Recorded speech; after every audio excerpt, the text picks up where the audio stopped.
Good morning. So I continue to work on this garden, and this morning I moved this hydrangea right there. It looks pretty sad.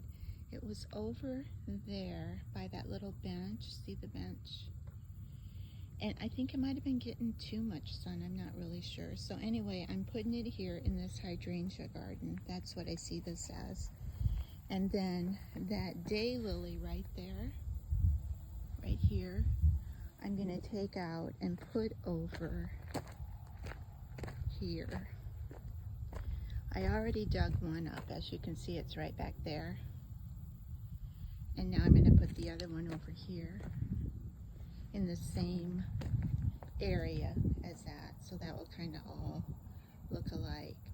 And these daylilies, the landscaper that did my son-in-law and daughter's yard put those in the landscaping. Well, they've had to have all their stuff redone because of some things with the house. But anyway, so my son-in-law, I think I've said this before, let me keep all these plants over here. But I read that deer really love daylilies. So I've been struggling with that because I've been pretty lucky so far that they've stayed out of my gardens. So I'm thinking if I put them up close to the house, maybe they'll leave them alone. And that'll be pretty. In the spring, there'll be yellow flowers. That bush is a really pretty yellow and green. There'll be purple irises, and then I have white cone flowers. So I think that'll be a really nice mix along there. Have a great day.